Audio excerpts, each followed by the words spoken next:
Rizky Sensei. Kita dari Prodi Anestesiologi Universitas Bakti Kencana. Kita tenang, aku nggak sendirian, aku bareng teman-teman sekelompokku. Kali ini kita akan membahas tentang instrumen anestesi.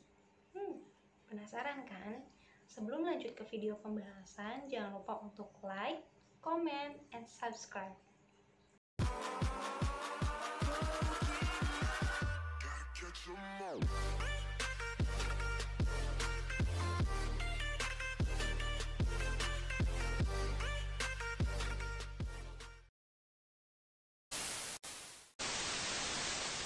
Halo, tak kenal maka tak sayang. Perkenalkan, aku Widya Pangestika. Kali ini aku akan membahas tentang instrumen monitoring. Kalian tahu nggak sih apa itu instrumen anestesi? Instrumen anestesi ini adalah peralatan anestesi yang akan digunakan. Di antaranya adalah tindakan monitoring serta kelengkapan tindakan anestesi regional. Nah, tindakan monitoring ini adalah pemantauan kondisi pasien dengan serangkaian instrumen agar mampu mempertahankan kondisi pasien tetap optimal dalam periode peri-anestesi. Nah, tindakan anestesi regional ini adalah tindakan pemberian anestesi yang memberikan efek anestesi pada setengah bagian tubuh saja, tapi tidak mempengaruhi kesadaran pasien. Nah, oke, tindakan monitoring. Monitoring ini ada berbagai macam dan jenis loh. Ada yang berdasarkan alat yang digunakan dan berdasarkan sifat alat yang digunakan. Berdasarkan alat yang digunakan ini ada monitoring tanpa alat dan monitoring dengan alat. Sedangkan monitoring berdasarkan sifat penggunaan alat yaitu ada monitoring non-invasif dan monitoring invasif. Oke sobat, monitoring tanpa alat yaitu tindakan pemeriksaan anatomi dan fisiologi pasien tanpa menggunakan alat. Di antaranya adalah inspeksi, auskultasi, palpasi, dan perkusi. Inspeksi ini yaitu kita melihat kulit warna, melihat pendarahan, serta melihat pergerakan dada pasien. Nah, auskultasi yaitu kita mendengar suara nafas pasien dan mendengar suara jantung pasien. Bisa menggunakan stetoskop loh. Lalu ada palpasi, kita meraba denyut nadi, meraba suhu tubuh, serta memeriksa CRT. Lalu yang terakhir ada perkusi, yaitu dengan mengetuk bagian tubuh pasien untuk memeriksa organ tubuh. Oke sobat, monitoring dengan alat yaitu dengan memanfaatkan perkembangan teknologi untuk memantau kondisi pasien. Di antaranya ada EKG atau elektrokardiogram, SpNO2, ada NIBP atau non-invasive blood pressure, ada termometer dan bedside monitor. Nah, EKG ini untuk memantau fungsi jantung pasien, SpNO2 untuk memantau denyut nadi dan kadar saturasi jaringan, NIBP ini untuk memantau tekanan darah, termometer untuk memantau suhu tubuh, dan bedside monitor yaitu alat monitoring yang mengkombinasikan berbagai fungsi monitor dengan alat. Oke sobat, kita lanjut ke monitoring berdasarkan sifat penggunaan alat. Terbagi lagi menjadi monitoring non-invasif dan monitoring invasif. Monitoring non-invasif ini dilakukan pada permukaan tubuh pasien tanpa adanya perlukaan. Instrumennya apa aja sih? Yang pertama ada tensimeter. Nah, tensimeter ini digunakan untuk mengukur tekanan darah. Ada beberapa jenis tensimeter. Yang pertama, tensimeter air raksa. Nah, tensimeter air raksa ini ada yang portable dan berstandar. Komponennya apa aja? Komponennya ada cup atau manset, ada bulb atau pompa, ada monitor, tabung air raksa, dan valve. Nah, cara penggunaannya bagaimana? Cara penggunaannya yang pertama, kita buka tensimeter, lalu kita pasang manset pada lengan pasien, lalu kita buka valve air raksa dan tutup valve-nya, lalu kita pompa dan kita lihat pergerakan air raksa sampai angka 180 sampai 200. Lalu kita pasang stetoskop pada arteri media kubiti, kita keluarkan udara dengan membuka valve-nya dan kita dengarkan suara yang pertama yaitu sitolik, dengan kita lihat turunnya air raksa sampai mendengarkan suara terakhir yaitu distolik. Yang kedua ada tensimeter digital. Tensimeter digital ini adalah paling praktis dan sering digunakan. Dengan cara penggunaannya kita hanya memencet tombolnya dan setelah mengukur akan terlihat hasil pada monitor alat. Oke, selanjutnya akan dijelaskan oleh teman-temanku. Assalamualaikum warahmatullahi wabarakatuh. Saya Cici Amelia dengan NIM 201FI03047. Nah, di sini saya akan menjelaskan kelengkapan alat monitoring. Yang pertama ada tensimeter aneroid. Tensimeter aneroid ini adalah alat yang paling banyak dipakai karena dianggap simple dan mudah dibawa kemana-mana. Komponennya yang pertama ada cuff atau manset, kemudian bul pompa, manometer, dan valve. Selanjutnya yaitu stetoskop. Nah, stetoskop ini berbagai jenis dan tipe stetoskop yang biasa digunakan dalam pelayanan kesehatan. Hal ini tergantung dengan prosedurnya, tetapi semuanya berfungsi untuk pemeriksaan fisik pasien secara auskultasi, mendengarkan suara dari berbagai organ tubuh seperti jantung, paru-paru, dan bising usus. Komponen stetoskop ini yang pertama ada air pitch, tubing, bell, dan diaphragm. Selanjutnya adalah termometer. Ada berbagai jenis dan tipe termometer. Yang pertama yaitu termometer Celsius, yang kedua termometer Fahrenheit, yang ketiga Reaumur dan Kelvin.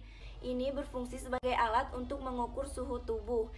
Selanjutnya memonitor pasien. Bedside monitor adalah suatu alat yang digunakan untuk memonitor vital sign pasien berupa detak jantung, nadi, tekanan darah, temperatur, bentuk pulse jantung secara terus-menerus. Alat monitoring ini ada berbagai jenis dan tipenya. Yang paling sering digunakan di anestesi terdapat dua tipe. Yang pertama adalah bedside monitor. Monitor ini paling banyak digunakan dalam pelayanan kesehatan. Komponen alatnya yang pertama preamplifier, modul elektroda dan pasien kabel, parlementer sesuai kebutuhan, dan monitor. Halo teman-teman, perkenalkan nama saya Rifansah Maulana Hambali. Monitor yang bersatu dengan mesin anestesi, ini parameternya bisa berbeda pada setiap monitor, tergantung produk. Biasanya 6 parameter atau lebih, misal NIBP, EKG, SpO2, pulse, respirasi, dan temperatur. Di sini saya akan menjelaskan tentang monitoring invasif. Monitoring invasif adalah tindakan pemantauan di mana alat yang digunakan itu masuk ke dalam tubuh pasien. Biasanya menyebabkan perlukaan pada permukaan tubuh pasien. Namun hasil monitoring ini jauh lebih akurat. Selanjutnya ada Central Venous Pressure atau CPP, adalah merupakan suatu alat ukur atau pemantauan terhadap tekanan vena sentral. Tekanan vena sentral adalah tekanan darah di atrium kanan atau vena cava. Ini memberikan informasi tentang 3 parameter: volume darah, keefektifan jantung sebagai pompa, dan tonus vaskuler. Ada 3 nilai. Yang pertama nilai normal CPP, nilai rendah, dan juga nilai tinggi. Selanjutnya ada artery line Swangen catheter atau monitoring artery line. Biasanya dilakukan pada operasi khusus atau operasi besar dengan resiko tinggi. Variabel yang selalu diukur dalam monitoring hemodinamik pasien kritis dengan metode invasif meliputi: yang pertama ada monitoring tekanan venas pusat, monitoring tekanan arteri, monitoring gas darah, monitoring arteri pulmonal, dan monitoring suhu tubuh dengan termometer yang dipasang secara invasif. Baik, selanjutnya monitoring dilakukan untuk memastikan fungsi tubuh pasien yang teranestesi berada pada taraf normal, sehingga kemudian dapat kembali ke kondisi asal setelah prosedur selesai. Sebagai penata anestesi, gunakanlah alat monitoring yang terbaik dan tercanggih yang dimiliki. Monitoring standar atau minimal yaitu stetoskop prekordial, manset tekanan darah, EKG, oximeter, dan termometer. Mungkin cukup sekian penjelasan dari saya. Selanjutnya akan dijelaskan oleh teman saya. Mangga Kang. Selanjutnya, saya Muhammad Robi Abiu akan menjelaskan tentang kelengkapan alat-alat anestesi regional, spinal maupun epidural, dan juga cara menyiapkan alat-alat anestesi regional, spinal maupun epidural. Jadi, yang pertama pada kelengkapan alat-alat anestesi regional, spinal maupun epidural itu ada monitor dan juga ada alat resusitasi. Pada teknik anestesi spinal maupun epidural itu menggunakan alat yang sama, hanya saja berbeda pada penggunaan jarum dan juga obatnya. Nah, jadi pada penggunaan jarum ini, pada anestesi spinal itu ada dua tipe jarum. Ada jarum yang bernama Queenque-Bedcock, yaitu jarum dengan ujung tajam, dan juga ada jarum dengan ujung pensil yang bernama Whitecare atau pencil point. Nah, setelah itu untuk anestesi epidural itu ada jarum dengan ujung tajam yang bernama Crawford. Yang kedua ada jarum dengan ujung khusus yaitu Tauhi. Di sini menyiapkan alatnya itu dibagi menjadi dua cara, yaitu ada alat-alat yang berada di dalam tromol steril dan juga alat-alat yang berada di luar tromol steril. Alat-alat yang berada di dalam tromol steril ini ada sarung tangan steril sepasang. Setelah itu ada 3 kain kasa steril. Setelah itu ada 1 mangkok desinfektan. Setelah itu ada duk bolong sebanyak 1 buah. Nah, setelah itu untuk alat yang berada di luar dari tromol steril ini ada jarum. Nah, jarum pada anestesi spinal ataupun anestesi epidural tadi seperti penjelasan sebelumnya itu kan berbeda.